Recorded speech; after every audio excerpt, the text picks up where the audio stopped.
What up, what up, what up? It's your man Sean P coming in live. Oh yeah, this is the Sean P experience on YouTube. YouTube live, man. I got a very, oh man, special guest, my brother, man. My brother for so many years now in the game. Not many of us in the spaces, man. So anytime I get a chance to have a fellow brother on the platform is real special for me as a black man. My man Norian Love in the building. How you doing, my brother? Hey, brother, man, look, like it's always good to talk to you. Always good to just really sit down and chop it up, man. I'm glad we're doing this, man. I'm. It's good to see your face. I know life be liking for everybody, man. It's always good to be like another year, same people. We made it, bro. So no, all love, all the time. What's up, man? Let me do your official introduction. Official. You ready? All right, whatever. Sit back for a little while. You know I don't like these parts of this stuff, so I'll just be whatever. Okay, come on. So welcome back to Sit with the Griots, where every conversation is a chance to sit at the feet of the storytellers who are shaping culture one page at a time. Today's guest, a creative force who works, doesn't stay confined to a single medium. He is the best-selling author, screenwriter, songwriter, and a poet whose rich characters and immersed storytelling have established him as one of the most exciting voices in the black romance space today, especially as a black man. Gotta see that part. His breakout novel, Autumn a Love Story, earned the Association of Black Romance Writers 2021 Book of the Year Award, and later captured 2024 International Impact Romance Book Award. Companion poetry collection, Blue, Love Letter to Fatima, also became a #1 bestseller, making him one of the rare artists to reach the top across multiple genres. There's more. His talent earned him recognition as a finalist for both the Black Author Romance Rock Award of the Year and the Romance Slam Jam Emma Award. Beyond novels, he's expanded his creative reach as a screenwriter and currently serving as the head screenwriter for University of Houston's HIV awareness campaign. Please help me welcome my brother, my homie, the big OG, Norian Love. Yeah, man. Let me tell you something. Okay. Let's say this real quick. It's been a minute. You know what I'm saying? Because I'm gonna tell you what just happened for me. For the last few years, I thought Shannon Sharp had the best introductions in any interview spot ever. Like I thought because he did his research, he did all this stuff. I was like, man, Shannon on it. Man, Shannon #2. You killed that, dog. I'm sitting here, I'm like, how the look. I know when I hit a level of uncomfortability, that's like, I was like, oh, he on it. Oh my God. Like that, hey man, much love. Man, you know what it is, man. Hey, like, thank you, brother. Thank you. Pride in my introductions, bro. I take it very out of my whole prep process, the intros, I take it very personal, very serious. Man. I don't play with the intro. Intro is important. That's at the table, you know what I'm saying? Absolutely. No, yeah, I know, and I love the fact that like when it comes to you, man, like you know, we talk so much offline. It hasn't been as much lately, but it just in general, you know what I'm saying? Like we talk so much offline, man. Like man, you the Black Lester Holt. I mean the Black Lester Holt. You know what I mean? But you know what I'm saying? But I've been calling you Lester for years now. You know what I'm saying? Because this is what you do. You know what I'm saying? And so I just like I know whatever happens from the 4-minute and 3-second mark after this, oh Sean on it. I gotta be ready because Sean on it. So yeah, you know. And speaking of being ready, Nori, speaking of being ready and staying ready, you know I asked you a couple of days ago, I said, Nori, I'm gonna want you to bless us with one of your illustrious freestyles because when I have poets on the show, I love for my poets to spit a piece for the audience.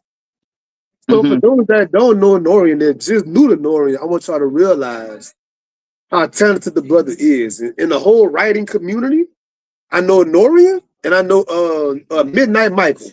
Norian Love, Midnight Michael. Incredible MCs, incredible rapping ability, incredible use of words. So I want you to display for the audience that might not know Norian. I want them to see a little sample, a little taste, couple bars. You know what I'm saying? Yeah. I didn't know it was getting to this early. Let me tell you something. Okay, hold on. Wait. All right, first I gotta pick a beat. If I gotta do this on my so I gotta pick a beat. All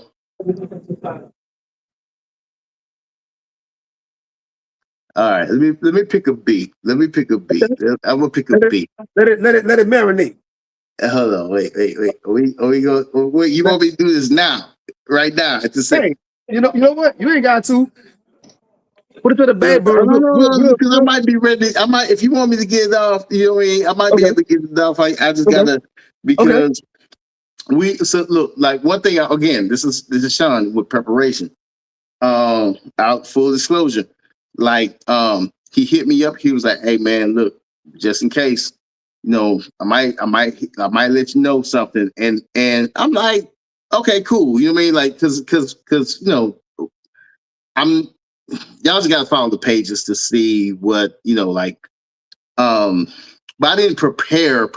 You know what I mean? Like I just was aware that I might have to drop something, and so I didn't think about it. You know what I mean? But this is what I do. So this is why he did what he did. So y'all can see what. Okay, all right. So I just gotta find the beat. Let me see.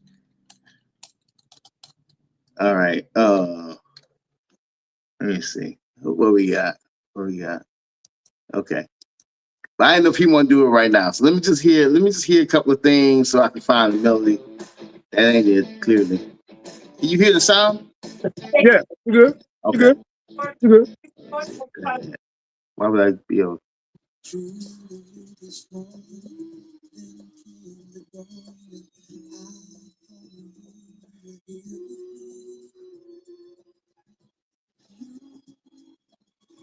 American Dreaming, bro. American I got Dream. locked in. Hold on, because this is. What do you think? Oh wait, he should not have he. Ooh, that's deep. Oh my God, Norian.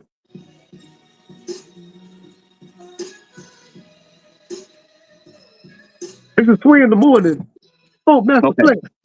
I'm gonna do this. 9-7. Huh? I'm being funny. Oh no, man. Let me. I think that's it. I gotta. Let's talk a bit, Okay. and then I gotta let it forward relate. It's all good. We'll circle back. Yeah. Okay, here we go. I think I got. Yeah. I heard the beat. Let's circle back for a minute. So That's the one. this show, the actual show title is Sitting with the Griots podcast, where we preserve wisdom through storytelling. What wisdom do you hope the book Spring pass on to the next generation about love? What's your aspiration for the book Spring, your new release? Man, my inspiration it's super simple. Black love matters, man. Like as dark as me, as dark as you, got to procreate with some people and show people how all this thing is done. Everybody says the blacker the berry, the sweeter the juice. What I'm saying is that like the same goes for love. All of it is just how rich can you make this thing, but like it's all been watered down by everything that we can talk about. I mean, now we're in this state. You know what I'm saying? Like, and so like rededicate ourselves to each other and understand life ain't easy and work through the difficult shit. It's pretty much that simple for me, bro. You know what I'm saying? Well, you got two things going on with you, Norian, because we live at a time right now where we understand that the readership is down across the nation, across demographic. Literacy is down. People even interest in those things are down, right? We all facing that as writers. But then you dealing with romance and the state of the world right now when it comes to love concepts, when it comes to gender battles, when it comes to the marriage concept, like a lot of things in a different place. So what's it like writing at this time? For like love and romance and the possibility of this grand thing. What's that like? Mm,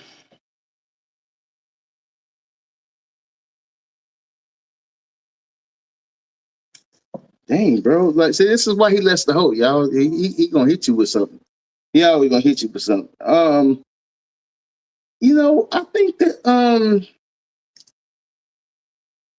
we got a mutual friend, and one of the things I truly enjoy about talking to that person is that like I get to see black love through the scope of optimism. I'm saying, and it's beautiful, man. It's such a it is such a beautiful thing to witness. You know what I'm saying? Because like if you let the mainstream media tell you we ain't Gotham City, and we kind of are in some other, man. Um, point is that like no man, like this is a good time to be alive and be black. You know what I'm saying? We just got to remember that. So I think that's kind of what I'm constantly holding on to is that like, man, this is absolutely a good time to be black. No, I totally agree with that. I agree with that, Nori. The next layer is it's not that many guys in black romance, right? So you being amongst the few and the proud, I want to ask you about the complexity of that, man, because unfortunately, some guys in the space make it bad for a lot of us guys in the space.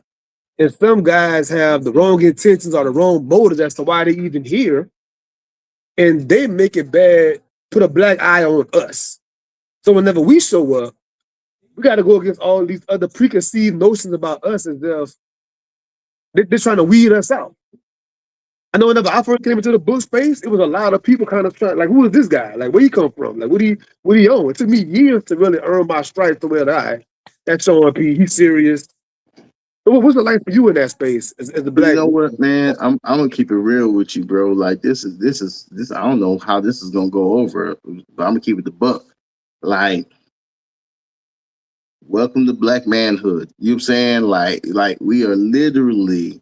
It doesn't matter who is saying what. We are the villain in the story. You know what I'm saying I was born Bane.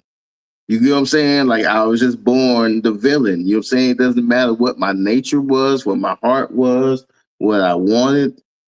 Everyone saw everything wrong, and we all had the same credence: be twice as good, get half as far. But what if you was actually twice as good? What if you were four times as good? What if you were the one? Right? Like it doesn't matter because this. You know what I'm saying? Like and not saying that about me or anything, but just seeing it through everyone, because I saw like it doesn't matter who they came for Michael. They came for everybody. They come for everybody. And so like, and if they don't come for you, they kill you. You know what I'm saying? And these are our lessons. And it's crazy because it's like, you know, living with that, you live with it so long, it's not even really a bad thing. It's just there. You know what I'm saying? This is what it's like to be us. But now that we're in the world of a little bit more sensitivity, a little bit more feelings, may I submit or inject the black male delegation?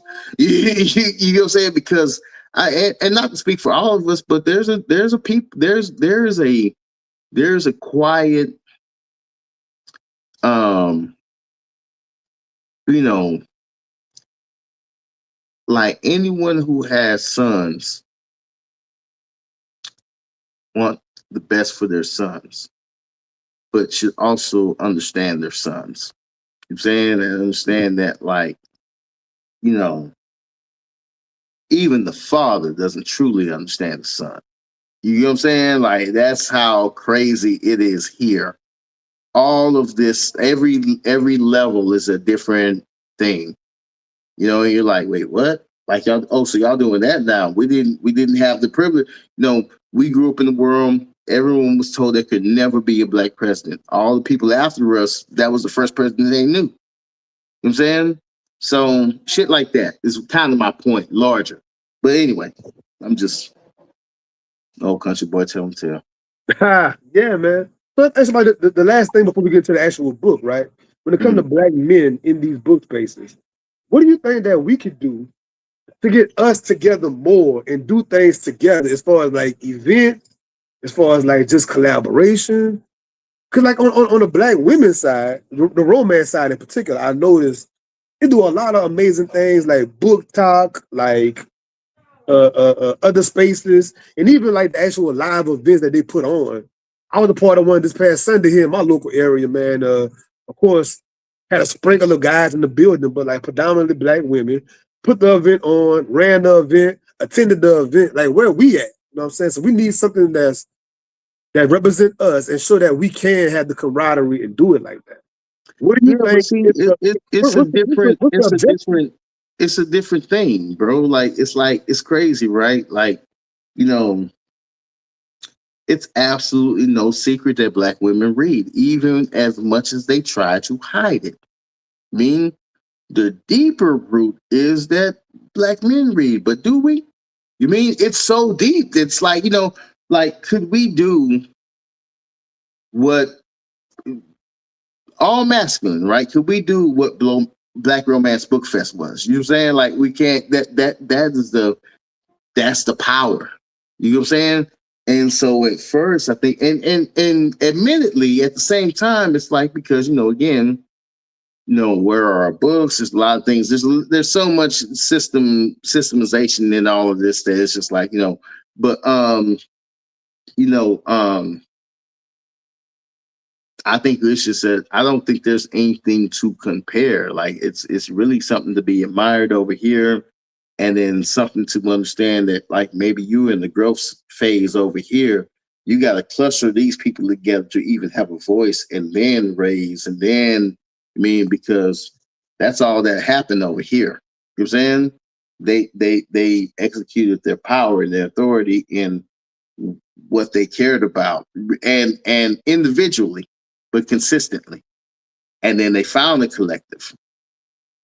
That's what's see over here. That's video games, or that's something else. But that's not what you get. What I'm saying it's a different thing. So yeah, that's just how I see it. Though I could be wrong, and I'm okay with being wrong. But that's just how I see it. Yeah, I've been wondering that for years, man. Like, again, being in the space, I'm a part of an online book club. I might be the only guy in the book club. I'm a part of an in-person book club. I might be the only guy in the book club. When I attend these different book events, you attend more than me. I might be amongst a handful of guys in the whole venue, front to back. Like, it's just lacking, bro. It's like, man, where we at? Because I know we out here. I know we exist. Why can't we come together? Is the ultimate question. Like, to show a display of force, if you will, numbers.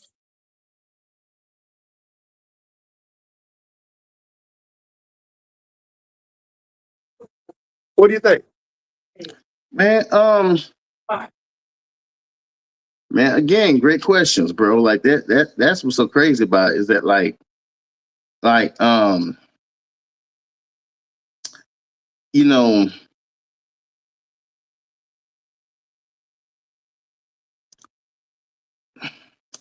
this is a larger literary question to me. You know what I'm saying? Like I think that's kind of where it's at. I think this is a large because I think that you know like the argument, I'm going to take a tangent, and it's just because I'm in the space. There's an argument that says, well, black men read more romance. You know what I'm saying? But then that is a subtopic, in my opinion, of the fact that like you could stop that sentence with black man need to read more. But then if you take that sentence and it's more of what? You know what I'm saying? So it's like, because you know, it's interesting, like with all these books, and I'm a fiction writer, so I can see how everyone else but the adult black male can lean into fiction, like in a common space. Let me just say that, not that I'm going to actively choose to do one thing. You mean, but it's just provided for me. I'm saying, and I think that like with these men, I don't know when they stopped writing for them, but at some point in time they did. You mean? And so then it creates a whole different dynamic. You know what I mean? And so it's just like no, and that's in mass. That's because we're dealing with the publishing, every the big five. It whittles all the way down. You know what I'm saying? That's not to say that none of this exists. I'm just saying that like we can recognize how the machine is designed. You know what I'm saying? And it yeah. So Let me let me give you some props personally as a consumer of books, right? So Mm. again, I'm being a black man, a part of all these different book clubs. We're reading all their picks and everything, right? Predominantly women writing women books. A lot of the males in these books are not. They have like no redeemable qualities a lot of times. So as a guy trying to find myself and find representation, I'm like, you meet every man in this whole book front to back, the daddy, the brother-in-law, the cousin, the male interest, like they all jacked up. So if I have to believe that we're just like jacked, but I love reading your book, Black Man, and I do see redeemable qualities in some of these characters. I do see something to admire in some of these characters. I do see something that's worth like, all right, I can identify with that. I can rock with. I can cheer for this guy. And You that's know, what you're bro, reading man, your. I appreciate that. Thank you for saying that, man. Look, man, like I don't choose the characters; they choose me. But I also will say that, like, I feel like one of the best qualities about me, in this, is that, people say that I can write I can write both genres well, and it's not because I am deliberately doing it. These people come to me; they're real people. You know what I'm saying? And so I'm a stenographer. I tell anybody that. I just take notes. I'm gonna tell you what they told me. You know what I'm saying? And so, um, yeah, man, like, I think that, like, for the male characters,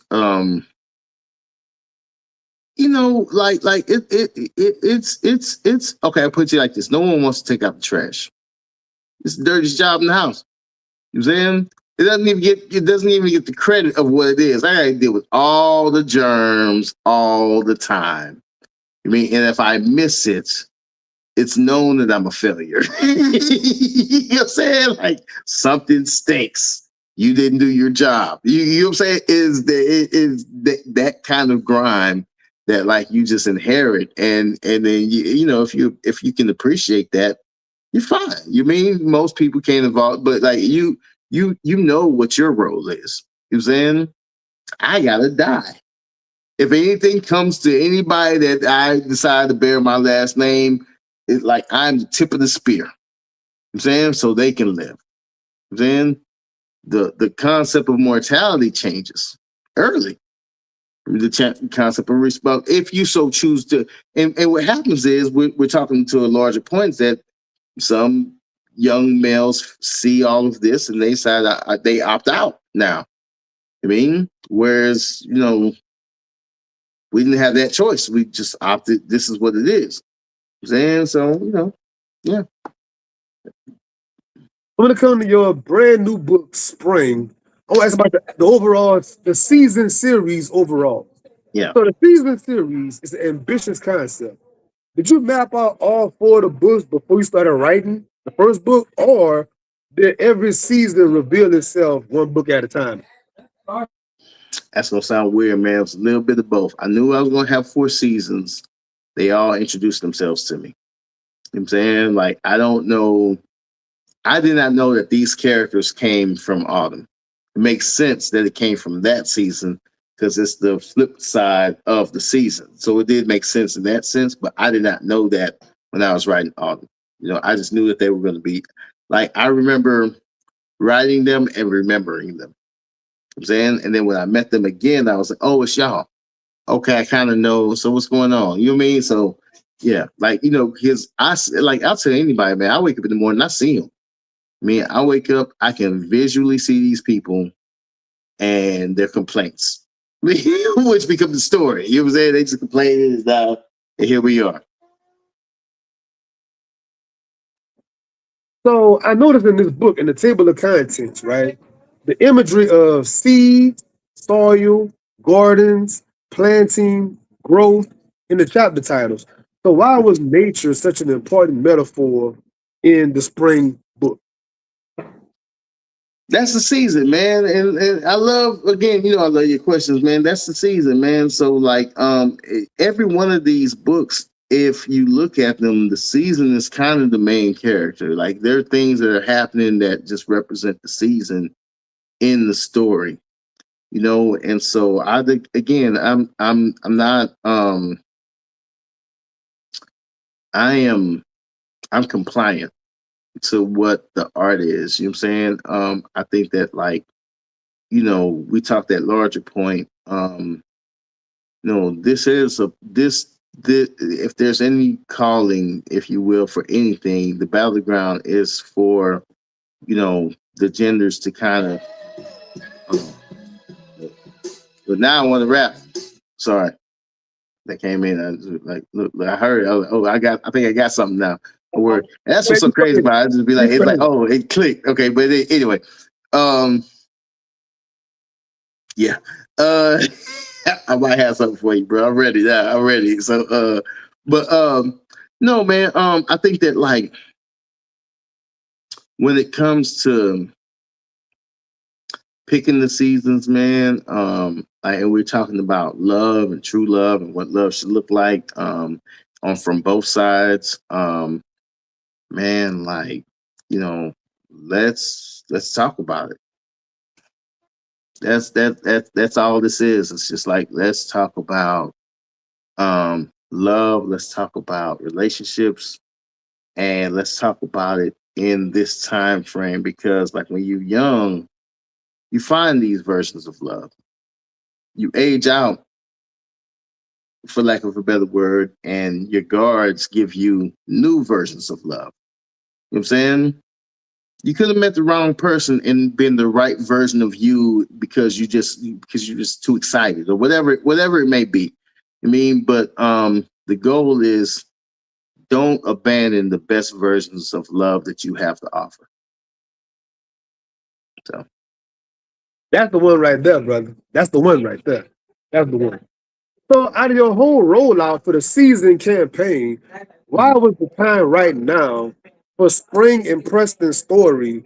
Why is this the right season for that story?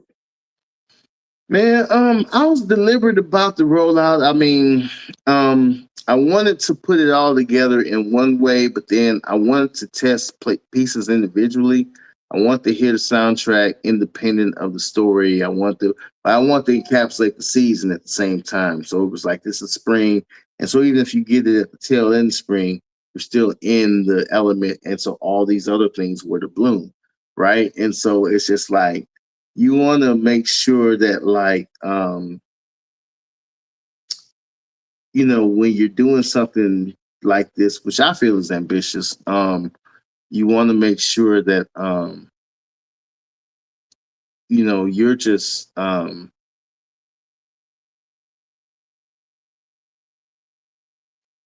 you want to make sure that you're being authentic to the story but also connecting with the reader in a very in the intimacy that you desire. I'm saying, and so for me, I wanted this to be that feeling of like of renewal, like you can love again, like that's kind of the thing because a lot of times what happens is people fall out of love and they're like, I'll never love again, but no, you really can. That's real. That's real. So within this story, it's not a spoiler, so we're not gonna spoil the book. We're gonna hit on certain themes in the book, right? So within this story, there is a Justice League theme. You like comics, I like comics, you like Star Trek, everything Hmm. else. So you could have chosen any metaphor for this group of friends. But Hmm. why the Justice League was the more fitting? And before you even answer, Norian, just for you today, no, I'm not with a polo shirt or a button down, but for you, I got the same teeth going on Yeah, to keep it I love it, bro. keep Yeah. it, keep it comic, you know what I mean? Keep Hey, it comic. man, I think it's because like again, like these were like this story goes from the future to the past, kind of, or from the present to the past. And what you get to see is you get to see like young kids growing up and what they would be into at that point in time, or like and then like in this particular situation, it's more of an all boy group and the one girl, you know what I mean? And so it kind of lends itself to a certain narrative. And I wanted to have the authenticity of just that youthfulness, but then also the power that came with being a superhero because like I mean, I ain't gonna get into this on this live right here, but because it's too much, it's gonna take too much time. But like anybody that want to DM me about my opinion on what superheroes do for kids and all it is different. You know what I'm saying? So it was very intentional, in that sense. But but you know what? It's like you kids, when you're writing young people, you're having a good time. They just do silly stuff. So you just, like, man, like, to remember what it felt like to be 17 now. You know what I'm saying? Like that's a different, like, to really feel it. Come on, Nori. Oh, man, that's love. You know what I'm saying? Like to really get in there, man. And so come on, bro. That's kind of the fun part of it for me. You know what I'm saying, brother? So yeah, that's it, man. You know what's funny at my job, and I hate it. Mm-hmm. I'm at that age right now, Nori. They call me Unc. People that don't know me at all. What's going on, Unc? What it is, Unc? What's going on, OG? I hate it, Nori, because in my mind, I still feel 25. I feel like early 30 in my mind. I'm like, you calling me Unc? But what you just said brought me back, like, bro, to think about 17 again, man. Like, bro, that was the time. It's all ahead of you. You know what I'm saying? Like, you felt invincible then, man. Like, now, man, you get out of bed, bro. You think, you know what I'm saying? Like, what happened? Like, you're on WebMD, you got out of bed, bro. like, no, the crook is in my lower foot. Like, he just trying to get to you, know what I mean? And so, it's different, man. Like, it's so different, bro. It's so, like, yeah, man. Like, no, I just want to feel that again. You know what I'm saying?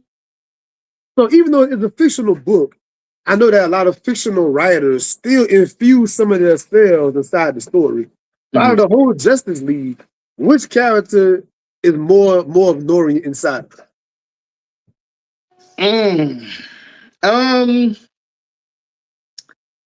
I like this crew. I like this crew. I like this crew, kids. They're fun. I think if there was anybody, and I don't even know if that's the case. I just think, because I'm not really I'm probably a little bit of so Preston is Superman in the book and Cameron is Batman in the book. And so I'm probably a blend of in a sense, because I'm a little bit more reserved, you know what I'm saying, in that sense, you know what I'm saying? But like, I recognize that, like, I don't know. But I also am methodical, you know what I mean? Even though I'm not the live wire that Cameron can be. You know what I'm saying? He's more of a outgoing, like, you have that more outgoing personality. I'm a little bit more laid back. So it's like so it's those two things, but it's all the infrastructure of those two people, I think, would be me, not the surface layers of it. You know what I'm saying? Like, I kind of do so. Okay, I got you on that. Let's speak about the world building for a little while, right? So I read a few of your books over the years, and I know that H-Town is a main character in your work, right? Mm-hmm. So I interviewed Dr. Ian Smith, based out of Chicago. Almost all of his fictional books is always Chicago, right? Mm-hmm. I did Maurice Ruffin here in Louisiana. All this stuff kind of Louisiana based. So for you, I want to ask the question of, like, what does Houston mean to you? And will Houston be a permanent fixture in all of your future writing, do you think? Or could you imagine writing from somewhere else?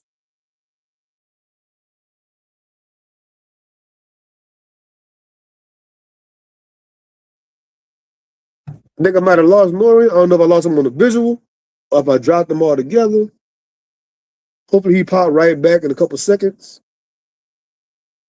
So this good old technology, I don't know what happened to him. Maybe he didn't got Thanos snapped. Somebody to snap my boy. Should be right back.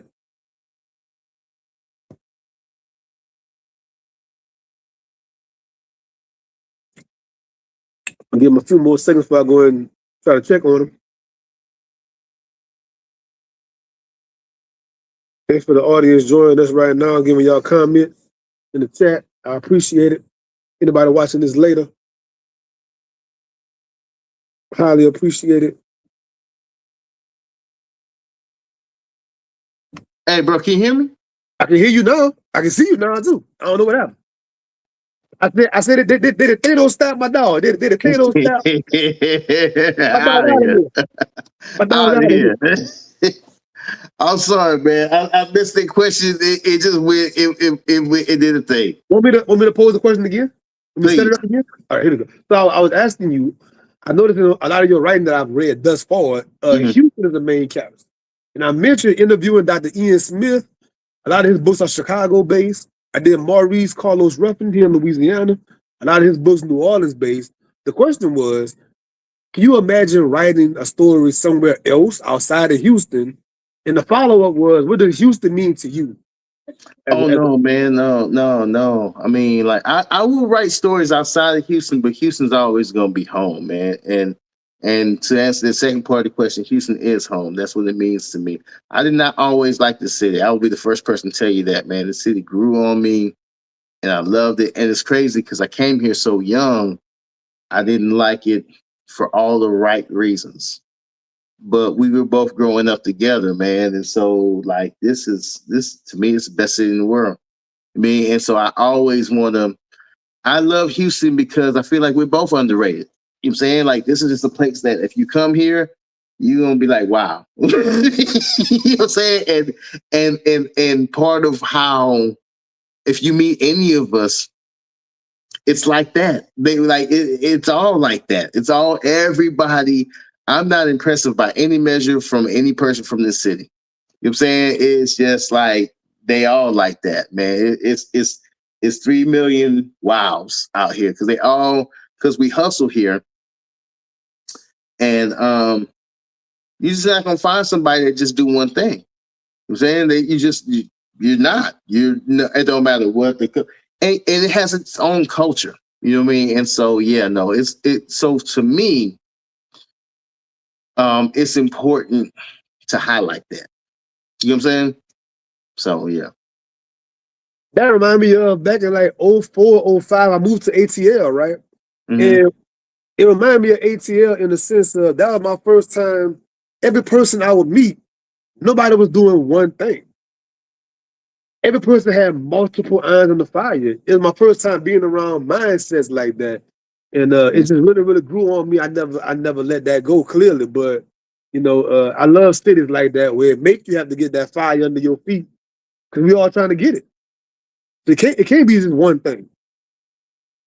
And That's you it, have that man. for sure. You have that down pat for sure. Oh man, appreciate you from the bottom of my heart, man. But that's just the city, man. Like I said, I'm just like I'm a product of my environment. I can proudly say that. Good, bad, and ugly. I'm a product of my environment. Saying like H Okay, Town, okay. like all day. You know what I mean? Um, Like I'm a product of the city. You know what I'm saying? back on your world building. So Mm-hmm. besides releasing books, you create an entire experience. We're talking about soundtrack, merchandise, artwork, playlists, you name it. So my thing is, like, why do you create like that? Why do you have all these pieces around your books and not just simply put a book out? Okay, the book is out. You do a whole entire universe. Man, same thing, Houston, same thing. The standing up to a certain standard, working hard, wanting to give the reader the best experience I can, making sure that like because these worlds live with me when they're here. Um, make sure that you feel it all, and honestly, man, just I always felt like like because me and you we did poetry together. We me and you what I'm saying we know you know what I'm saying so it's like you know like I know you're a poet, I'm a poet. You know what I'm saying? Like there are just different things that are in the bag that like like you want to make sure that you kind of like I'm not here to just make coin. I'm here to tell the story of the art. You know what I'm saying? And so sometimes it looks like this, sometimes it looks like that. But whatever I can lend to it, I'm gonna lend to it. So that's it, really. And speaking of being poets, are you ready for that freestyle, man? You ready to get Oh in? man, okay. Well, look. Since you did that, man, look. He got me in. Look, I got the. Hold on, okay. Give me a And second. I got something. Okay, yeah, I got something. our sister Dead B's in the building now, so it's perfect time. Okay, hold on. Let me get over here. Yeah. Let me see what I got here real quick. Yeah, I just found the beat because I was searching earlier. So now let me just. But I think I'm ready for something. Hold on. Okay. See, the thing is, I do it off the dome, and so I gotta. I know. Take your glasses off. Yeah, do your thing.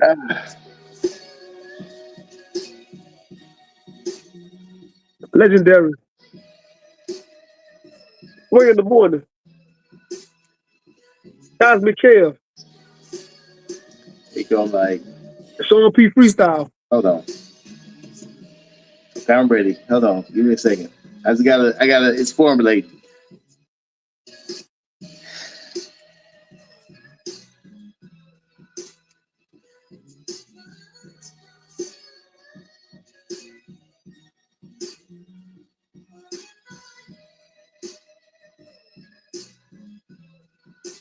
Yeah, B said if it don't start off with man, I came down. Okay, watch this.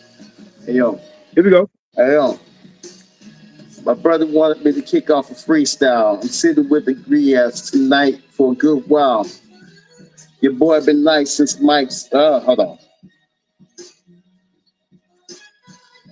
Hold on, wait.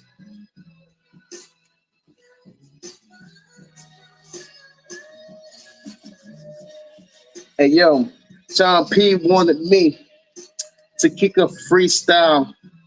I'm sitting back here in the meanwhile. Your boy been nice. Got the championship pedigree.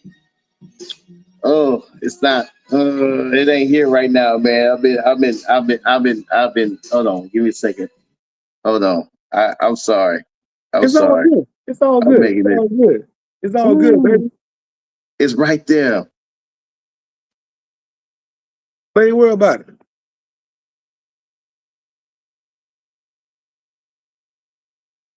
We'll let it breathe. I'm gonna do it off the pellet. Okay, go ahead. I can hear, the words are there. They just jump. Go ahead.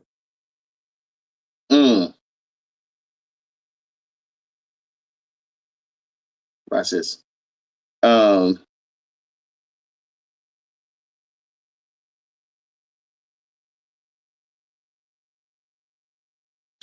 brother wanted me to kick off a freestyle. I'm sitting with the Griots right now for a good while. Your boy's nice in front of these mics. Got a championship pedigree. I've been 23 with the pen. Y'all not feeling me. I'm from the city where we keeps it trill. But if it's beef and it's cooking, better guard your grill. Cause the same country boys that who don't make it out.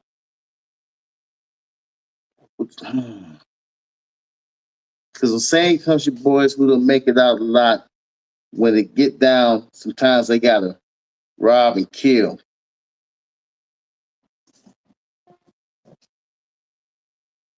Mm, mm, mm, mm. It ain't here right now, Sean. I ain't gonna lie to you, man. I've been. It was only a favor. It's all good. Don't even worry about it. We'll package it. Fuck that. It's all good. Okay. No, Okay. because I don't quit on nothing. Okay. Hold on. Wait. Nope. I need another beat. That one that ain't gonna get me.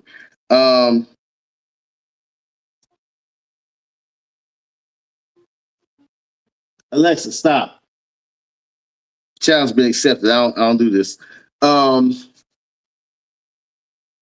Alexa, stop. It don't. Ooh. Okay. But dog said, ooh. I know what we're gonna do now. I'm sorry. I need to look. There's a few things when you get a beat, you can go off on. You could just be like,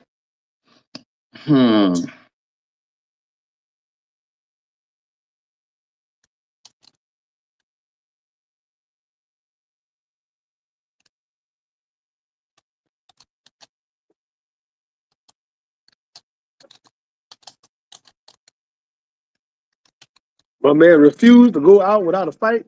No, man. Look. This wasn't the beat for me. I couldn't do it, but that's okay. Look. I just think, look. All I gotta do is go back to a couple of my like the beats. We good. Yeah. Don't worry about it. What I do? Ask another question. Let me find something. I'm fit to put something together because back like now I didn't just it's too late now.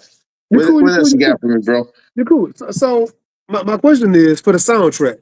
I heard the whole album. It's an incredible album. I want anybody out there watching this podcast right now, going to YouTube, check the whole album out, man. It's phenomenal music. But the question is, you composed all the songs for the soundtrack? Every song. So Every tell us single about the difference in songwriting versus writing these books or your screenwriting. This whole different kind of modes of writing. What's the composition process like? Well, look, like according to this, it ain't. Look. I'm mad at me right now. So hold on. So no, but it's different, man. It's different. It's different. I like songwriting. I like screenwriting. It's the detail is different in the book than it is in anything else. You know what I'm saying? The detail, like, because you got to set up everything in the book. But like in any other format, you the details was gone. So you just left with the dialogue, or you left with the emotion, or you left with there's different things that you're left with. So,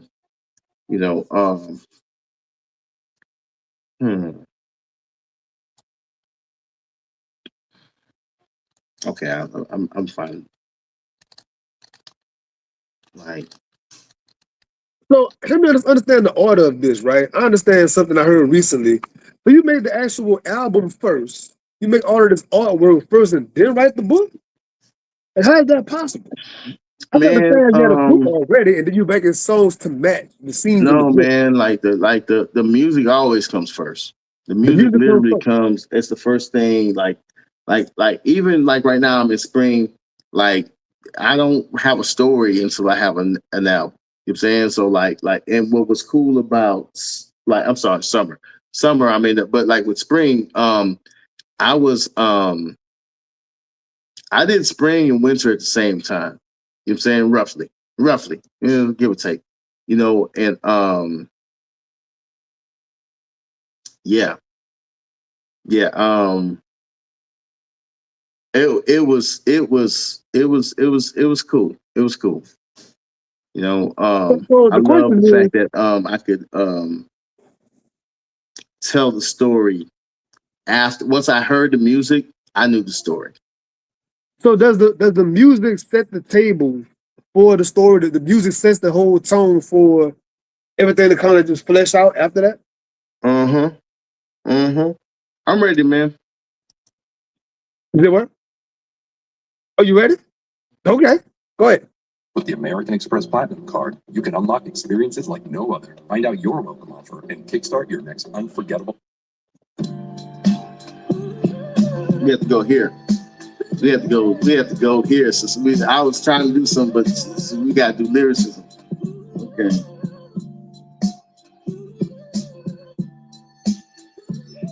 Got to.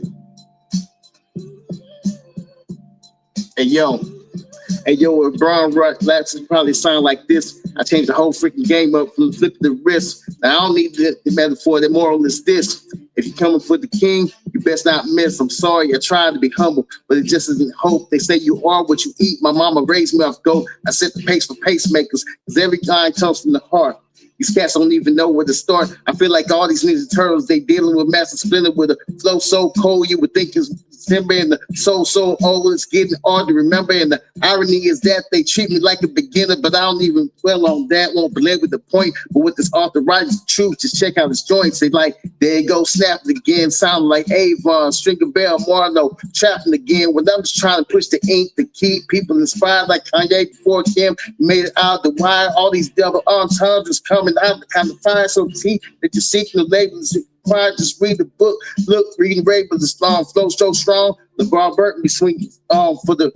Because I'm glad you're doing your thing, but the season of change is coming. It's called spring. All right. Yeah, spring. Uh, Thank you for oh blessing my us with the God. ball, man. Thanks for the ball. Thanks for the Still on my ball.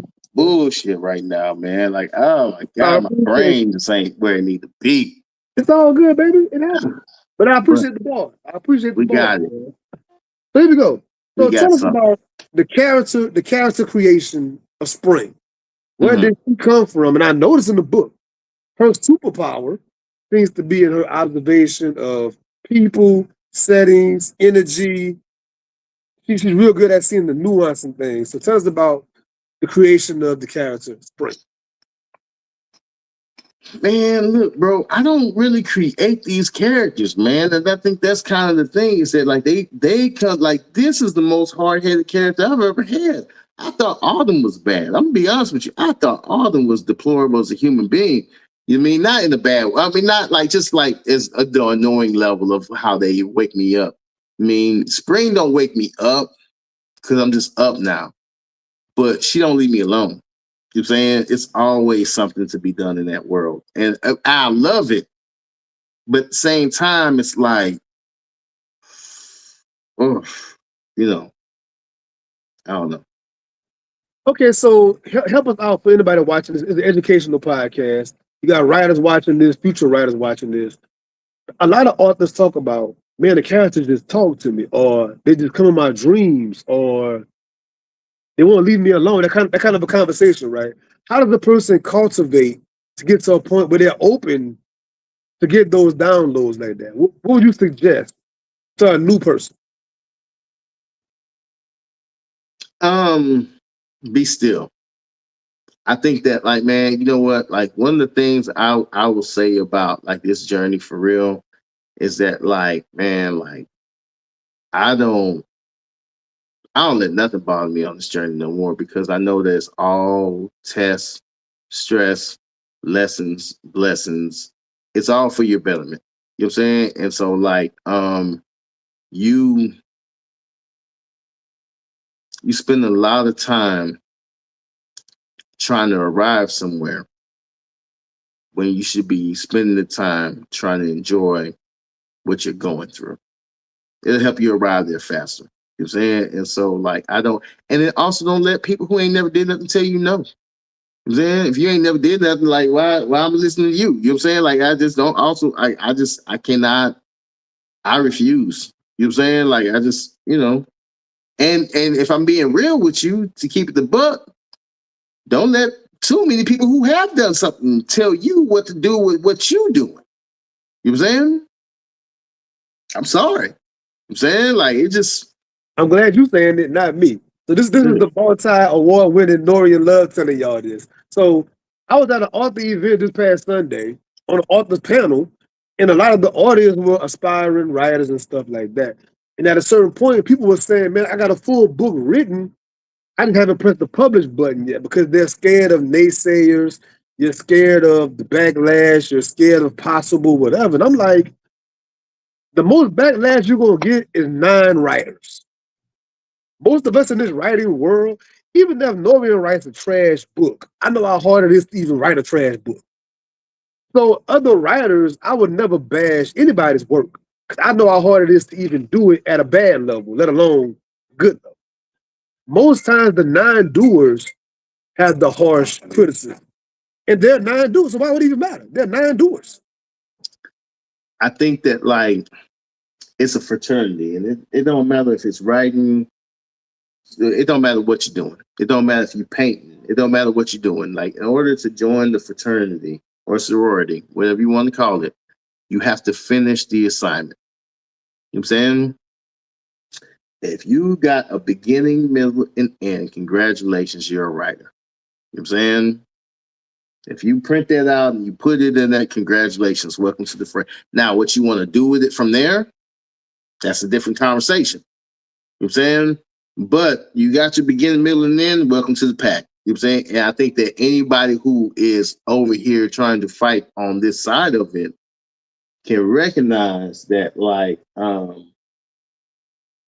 yeah, this ain't easy, and I'm not finna be in your way. Cause look, I don't have time to be in your way because I still got my stuff coming towards me. You know what I'm saying? Like, I'm not finna stop. I ain't got time to gatekeep you because look, it's all these traps. You know what I'm saying? And so the best I can do is to help you avoid yours.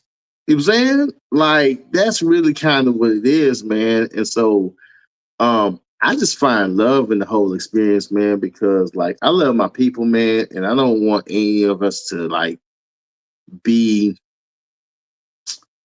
without, because that's how it's been designed. But same time, you gotta want that. You know what I'm saying? And so that doesn't mean like no one, you get over the age of 8, no one will ever hold your hand. Let's call it 16. No one will ever hold your hand again. You know what I'm saying? Like you very little hold hand. The most hand holding goes on in life between the ages of like 2 to about 10. After that, I'm sure that joint drops off a cliff by 90%. And that is literal and figurative. You know what I'm saying? And so, and yeah, but I want you to to succeed. I want you to win. And yeah, that's it. My next character question is about Miss Avery, man. I love the character of Miss Avery. Hey. I think a lot of us in life had that particular teacher that really just resonated with us throughout life, way beyond the classroom. And I was blessed to have like 2 Miss Averys in my life that I'm still in contact with to this day. I talked to my high school acting teacher. I talked to him like 2 weeks ago. We talked for an extended period of time, man. So tell us about the creation of Miss Avery and like why was she so important in this story? Okay, so Miss Avery, aka Mama A, to your point, that what you just got, it's so wild that you said that. That character is fictional. Again, they come to me. But I had a theater arts teacher in the 7th grade that was like my Mama A. When I saw what she was, I was like, oh, well, that's him. For me, he put me and my best friend together. He did a lot for that time in my life. And it was like so when I think of that character, I do think of him. And it's weird because I'll be trying to find him, but like, the internet and like me and my best friend, we gotta do better. Because we both be like, man, I wonder what happened to him. And then like the next time we'll be like, man, I wonder what happened. We're gonna do this until we, it's stupid. So but no, yeah, I think that for anybody to find someone outside of your immediate village to love on you, you special. People don't waste time on people who don't have something that they believe can go further. You know what I'm saying? It ain't gotta be all the way to, whereverville, but it's gotta be further than where you are. You know what I mean? And I think that like, man, God bless the people who don't get in your way, who help you along the way. You know what I'm saying? Yeah. God bless them. From the bottom of my heart. For those that don't know, I did a poet performance a couple weeks ago, and I had a video about it. And I was sharing it out and stuff like that. And my acting teacher happened to see it, so he texted me, giving me all these compliments and all the other kind of stuff. He was giving me flowers, right? And I was like, no. I sent him a phone call, giving him all the accolades and all the praise and all the blessings. Like whatever I'm doing that you think I'm doing, it's because of your class. I was an introvert. I was shy. I was not outgoing. I was not outspoken. Before that stage, before that classroom, I was none of these things. I owe all of these things to that one man right there. 20 years public speaking, writing books, doing motivational stuff. All these different things I'm doing is all to that one man classroom. And what's beautiful about that is that, like, right, so you're his seed, right? Like, in this sense, right? Because I've had people. It don't matter what you're doing, and then it's like, well, then how many people do you touch? You know what I'm saying? And then how many people do they touch? And that's how we change stuff. You know what I'm saying? So yeah, no, I love. I mean, God bless. Like I said, God bless them because they they had, as we age, we realized, man, like sometimes these opportunities they should have had were just dreams, and they were pouring into you because they just want to see somebody they knew maybe be able to do this one thing one day, because it wasn't an option for me at this point in time. Yeah. Me and how defeating is that to know, you know, me and you've talked about this before, like you grow up in a world where you know there can't be a black president, right? And then like this next generation, this is just we got a whole black family. What are you talking about? You mean um yeah. I mean, think about for the Miss Avery, for the Miss Averys in the world out here, right? You know that being an educator is like it's not a glorified job. It's not Absolutely. a crazy high paying job. It's a thankless job, right? Absolutely. So any given graduating class is hundreds of people per class. Most of those people, unfortunately, don't quote unquote make it, right? So Hmm. whenever the one or two kids here and there finally say, "Man, Miss Avery, you did this and this for me, so therefore I'm trying to give them that, like, you know what, it was worth it. It was worth all the Hmm. frustration. It was worth all the headache and all that. It was worth it, man. So Absolutely, my man. teacher I see out in town when I go back home and I see my teachers, I break my neck, pull a car over, give them a hug, and tell them how much it meant what they gave us. My old coaches, all of that. I try to make sure to give them in person props while I can, bro. Oh yeah, no, man, absolutely, bro. Like I mean, I think that like I think that like in person conversations are critical to especially the generation before us because man, like there's no gauge on if this is working. And what my science teacher told me when I was in the ninth grade, he was like, "Man, like if you do X, Y, and Z, you'll be hell on wheels." You mean? And I never forget it because I was like, I was a goofball. You mean? And so, when he told me that, I was like, man, like, what does that mean? And to this day, I'm like, I wonder, like the other guy I knew. You know what I'm saying? Like I can reach out and touch, or or not really, but I mean, like I knew what he believed. There's a part of me that still wants to make sure that the other guy was affirmed in what because the first guy was in my seventh, eighth grade, and he saw the potential. But then when I got to ninth grade, I was a goofball. I mean, just started changing right here. You mean? And he was just like, man, you could be hell on wheels. And I was like, I need to tighten up. You know what I'm saying?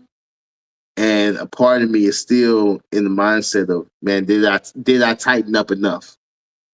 You know what I'm saying? Yeah, Like yeah, that's yeah, what's so crazy about those yeah, people. yeah, They'll make you question like, am I where they saw me yeah, when they said that? You know what I'm saying? yeah, Because I yeah. know they said that out of concern, and I want to make sure that I'm making that concern like invalid. You mean like, nah, I'm living what you know what I'm saying? And that's weird, man, because like not that you're living your life on someone else's expectations or you hope that, yeah, but at the same time, you're like you're really because you want the best life. You know what I'm saying? And as you age, you don't know what that means until you get to certain spaces and you're like, oh, I can do all of this. Yeah. Or I never had to do those things over here. Or, relationships look this way, or whatever it is. You know what I'm saying? Like, like family, their boundaries with family. I don't have to do and you start like formulating what works for you. Yes. And when you figure that out, man, you just become a Yeah. more awesome version of yourself because you know when to say yes and when to say no. Yeah. And that's important because you'll overextend yourself in heartbeat to being too nice, or you'll underextend yourself being a jerk. So, And speaking of limited expectations, that's a nice segue for this theme in the book. We're not doing no spoilers. But Preston and Preston's mother relationship. mm, Like, what's it like whenever sometimes the parent wants so much for this child, sometimes beyond what the child wants? And what's it like being the child getting that? Now, once again, back to sport analogies, I grew up around some guys that had the real hard driving daddy on their back. And I remember thinking to myself, not being like, dang, I miss my daddy. I never thought that. I'm thinking, I'm glad I ain't got that. I ain't got to deal with that. Is what I was thinking. So speak on the parent-child relationship within that in the book. Man, that's a complicated one, man, because like, you know, I've had a mentor in my life who was the perfect amount of hard on me, but was the imperfect amount of hard on his own seed. You mean? And I can say that as a member of that family now with great confidence. This is my brother. This is my dad. These are. Although I've been adopted by this family. You know what I'm saying? Like but I can say this because I'm always going to respect and defend this. But even me and him towards the end as men, when we were having those conversations, everything about that was a lesson because me and him were so similar that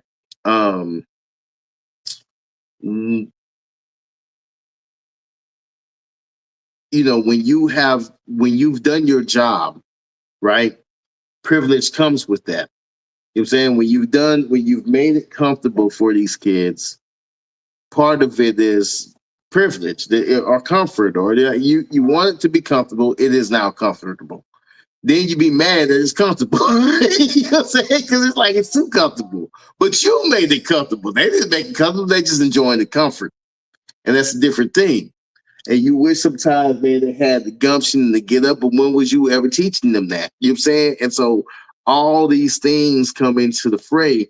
And then even with this particular situation, man, like my brother got all of it. He just didn't want to hear every single day because I would sit there, I would go over there and I would hear the conversation. It could be like 2 hours, but I'm going home. I'm saying my brother stay there. You know, it don't never turn off for him. You know what I'm saying? It's just like, so those things, you know what I'm saying? And so, but it's interesting, man, because like at the same time, I wish that like for the kids who go through any of this stuff, man, realize that like some of these parents, man, you don't know how they grew up. You don't know what was going on. They was doing the best they can. And if they got you this far, they not giving you their worst advice. They are just maybe they overkill, but you know, that's a relationship y'all got to work out. You know what I'm saying? But it's only, you know, in certain cases overkill because I do love you so much. You know what I'm saying? And it might be like that, you know, you need a drink of water, but somebody turn on the water hose and drowning you with it. It is too much. You know what I'm saying? And that's the onus on the parent to learn how to kind of dial that back and refrain and do that, you know, and you can't expect that from a person who has always been subordinate in a relationship. You know what I'm saying? They can't tell you, no, you're doing too much because they can't tell you anything. You know what I'm saying? So it's a lot, bro. Yeah, all that to say, it's a lot, man. It's a lot. It's complex. It's complex. Now, I'm glad that was in the book. I'm glad that relationship. Yeah. Presley had a lot going on. He loved his mama. You know what I'm saying? But, you know, and she wanted the best for him in some ways, but in other ways, she couldn't see herself. You know what I'm saying? Right.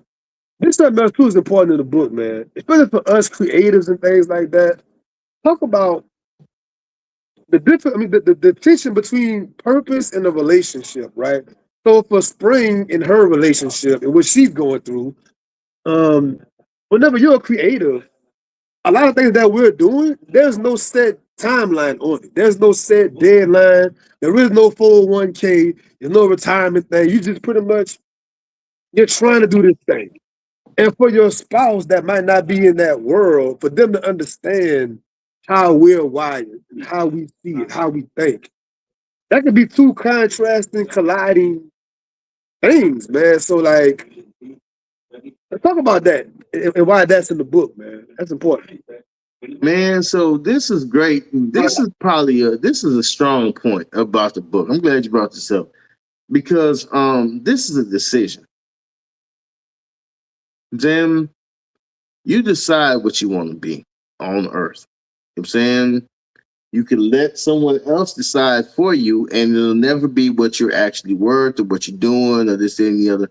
But like, if you decide to yourself, let's just take it out of the fiction, bring it into literal somewhere. You want to build something that can outlive you, right? You want to make sure that these things pass on. You want to make sure that, so then you got to be intentional every day you wake up. You can't have more days that you lose than you win towards that goal. You know what I'm saying? And I think that like, now taking it back to the fiction side of it, I think that like when you look at Preston, Talia, Mac, they sacrifice a lot for same thing we were talking about earlier with some of the musicians we were talking about. Um, they're sacrificing for a greater cause. You know what I'm saying? That greater cause then becomes the staple. You mean everybody doesn't buy into that. And that's okay. You don't have to, but the ones who's called for, then they absolutely should go and pursue that and see where it leads for them. You know what I'm saying? Because I think that like, I don't think that you can go wrong on earth betting on yourself. Right. I don't believe that. I mean, I don't like, I think the people who, if you ever sit back and you listen to these stories, like there are people who bet on themselves for like a season or for a reason or for a weekend. You know what I'm saying? But someone who just said, man, like, I'm just going to die on this hill of me, like, I don't see those people failing often. You know what I'm saying? If ever. Since I've been here. You know what I'm saying? So If again for ambitious people, you're very ambitious, or you're driven, ultra focused. I mean, all these things get said, right? And those are all said to be like positive attributes until you're with somebody where it's like that probably drew them to you, your ambition and your passion. Like, wow, that's a attractive trait. This person is focused until like, okay, they're not getting the time they want from you. They're not getting other things they want from you. They're not getting whatever because you're so focused on the thing. And they might even say, like, look, I think that this thing is more important to you than me. And then what do you do with that at that crossroad? I mean, I've seen it in a lot of people. it is what do you want? Like, I think that like these are tough conversations, right? Because like, okay, let's just say right now, tomorrow, right? Somebody came to you and say, hey man, listen, if you partner with so-and-so together, y'all gonna make $50 million. Saying me and you partner, y'all gonna make $50 million. Me and you partner, we gonna make $50 million. Somebody come to me, us tomorrow, say this, right? Y'all do this. And then part of the partnership is, yeah, but like for the first 3 years of y'all partnership, you and Norian, you just gotta make croissants. You know what I'm saying? That's what you gotta do. And you can't miss a day. You just gotta make the croissants. You know what I'm saying? Now, Sean, you get to go on Jimmy Fallon and Jay. You know what I'm saying? Like you get to, and you gotta do that for 3 years though. You know what I'm saying? And you gotta do that you can't miss an appointment. You gotta be on every media outlet. You make the croissants, you go on the media outlets, right? This they say, right? And let's say for the first 6 months, that works. By month 7,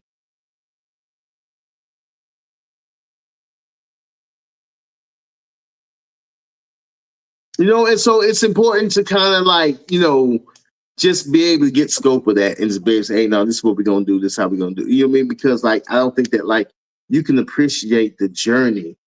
You just have to be able to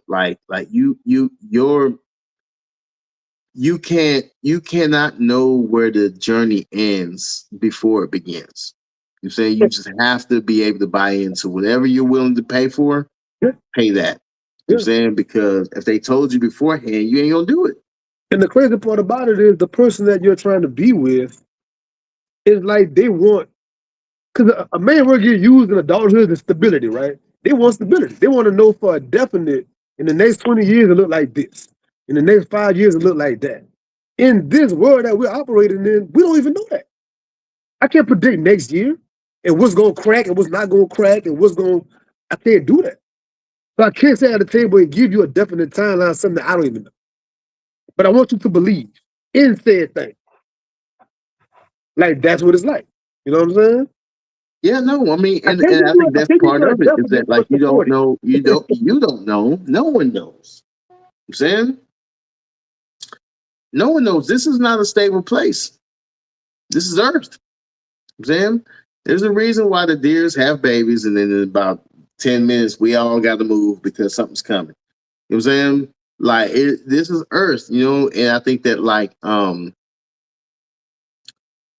it's not easy, but you can do it.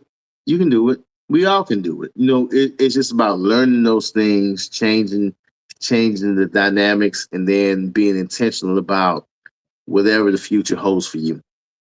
Being hyper intentional. And I think that like with Preston and his mom, like they had that kid had every pressure that his parent ever felt on his shoulders. You know what I'm saying he had every pressure in the world on his shoulders. So he can never just be, himself. You know what I'm saying?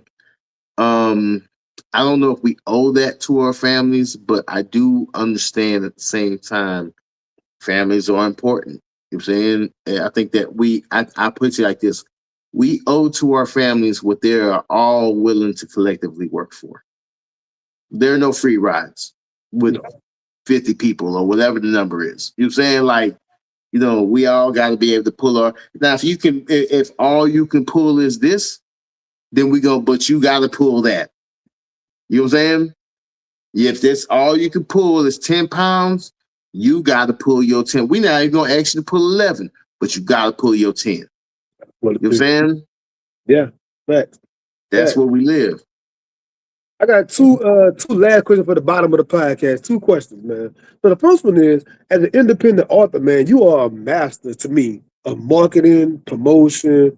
You're one of the hardest working writers I know directly. Like you do a lot of book events per year, bro. Like a lot of dates. You traveling. You do a lot of things, man. Thanks, brother. I want you to speak on the importance of that for anybody that want to be a writer watching this or any current writer. A lot of folks I find like don't want to put the boots on the ground for whatever the reason is. They don't want to get out and about. They still want to put their stuff on Amazon and leave it at that. Oh, it's on Amazon. Go and click on the link, download. Like, tell the importance of actually getting out there, touching hands, kissing babies, shaking elbow. Like, speak on the importance of that. Man, look, I'm telling you, man, it's the best part of the job to me, man. It's the best part of it, man. Meeting people, man. I don't know strangers no more. You know what I'm saying? I can walk in rooms and then there's people who I know. Like I like it, and it's one of those things, man, where like you just don't know how big this community is. You don't know how much love is inside this community. You don't know how it's wired. You mean? But like if you can get inside of it, and it's different communities. It's not just like so. I belong to a tribe in the romance community, right? So that's one community. You know what I'm saying? But there are other tribes out here. I think that's what's so crazy about it is that and there's some overlap, but there are absolutely entire. There's a nonfiction tribe. There's a coloring book tribe. There's you know what I'm saying. There's all these different things, and what Instagram can do well sometimes is say, well, no, and because I think that we both are in the romance village in some ways, right? There's a lot of overlap in people who follow us and talk and so on and so forth. You know what I'm saying? But what I'm saying is that there are other worlds where, they just are. You mean? And so I think that whatever you want to do, whatever you're trying to do, there are also people trying to do it. So just go there. Yeah. I think ever since the pandemic, people have this subconscious thing where they kind of want to just naturally stay inside more for some reason. They're not as ready to go and gas up and drive to another state or get the flight or get the hotel or whatever come along with that. But it's like there are so many things to be gained in person, bro. And for me, most times, like what I did this past Sunday, right? I might go and drive over there and do all of that for that one event Sunday, but 3 or 4 things have already spun off of that. Other podcast opportunities to be a guest on somebody's podcast. These It's folks a that are village. writers that want to get help writing their book or putting it together. That is all that came from being there in person. Look, man, it's a reason why everybody went there. Everyone was trying to find something, and y'all found each other. You know what I'm saying? And so that's kind of the beautiful part about it is that, like, man, like, just go. I think that, like one of the biggest shortfalls in all of this is that we don't get to see each other and talk to each other and be honest with each other and love on each other and support Man, each other and Norian, but like it always comes down to each other. None of this works for me without everybody who all of these people are either in my village or my family or my tribe. None of this works without any of them. You know what I'm saying it just man, don't. you just triggered something. I gotta say it. I gotta say it, bro. It's important. We just said a little while ago, whenever you're pursuing this, it's like being a solo rock climber. For those that's not writers watching this, what we're doing is like being a solo climbing Mount Everest. It's very thankless. You barely get a hand clap, pat on the back. You barely have feel good moments, right? At those in-person events, you finally see people you only seen online before, and they give you a big old hug or tell you how much your work impacted them. That's the time, that small fraction of time, whenever all that 2 in the morning stuff paid off. Every day. All that struggle and getting rejected and Every whatever day. come along with this. That little person give you a 2 minute, 3 minute. Man, like you find people That's who where will it's at, fight man. for you when you're tired. Yeah. You know what I'm saying? And man, let me tell you something. I come from a pretty big, it depends on where we at. We're big, but we a small family at the same time. But here's what I know. And I can't stand half these people in this family, and be honest with you. They know it. Everybody who I can't stand know who I can't stand. You know what I'm saying?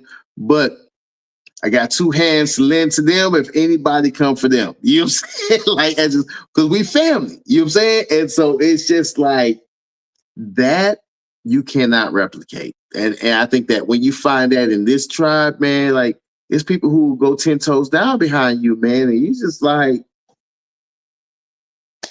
in fact, a lot of times you be like, man, okay, hold on. This ain't the time. I know you want to, but this is not the time. Like, just don't, not now. You know what I'm saying? Like, wait on that. But yeah. I'm glad that you ready to activate. I'm glad we got to push the button because there's a couple of people who I would love to push the button on. But more on that later. I mean, man. So that to me is like the best part of it, bro, because like, you know, man, you just find some amazing people. Yes, you do. Yeah. In closing, so yeah, the album and everything available on YouTube right now. Go and check it out. Everybody go and check it out. If you're just driving or cleaning up, like whatever you do with a normal album, anybody else, Donnell Jones, whoever, the album is like that. You would play it just like that. I really, really loved it, honestly. You know what I'm saying? The thing is, there's also a documentary going along with this thing. So Mrs. Spring documentary that she's doing the whole time is going to be available for us to go and watch and appreciate and embrace that as well with the visuals. If that's still a thing is the question. See, now look, I wasn't ready for the bars, but I am ready. Hold on, let me just be quiet. I'll give about one. Give me. Hold on.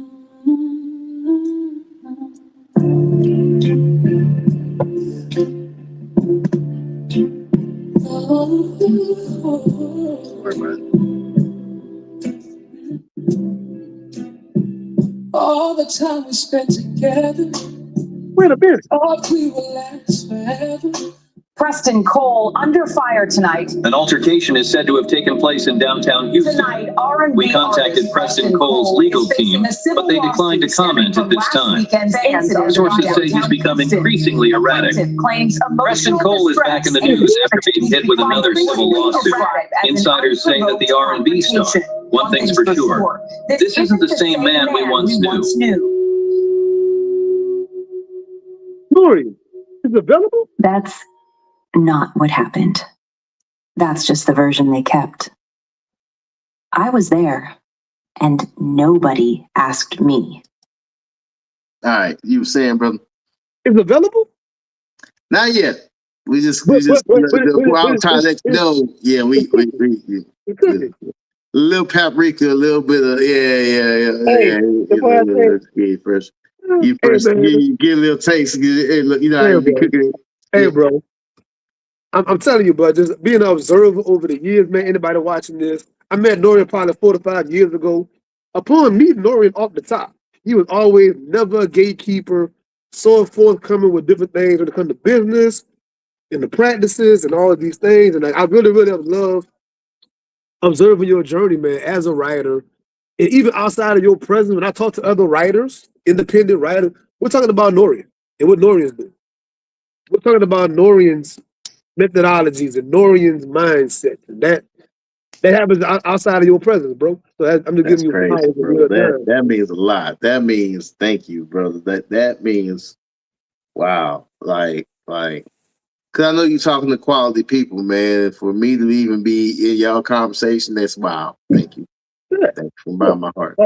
Always, man. Always. But with that being said, that concludes today's Sean Pete episode, man. Thank you very, very much for coming. Anybody watching this later, I have a brand new guest coming on next Wednesday. You don't want to miss it. Flyer coming soon. The links and everything coming soon. I will see you all next time on the Sean P. Sitting with the Griots podcast. All right, brother. Thank you. Yes, sir. Thank you. Take care. Yes, sir. Peace.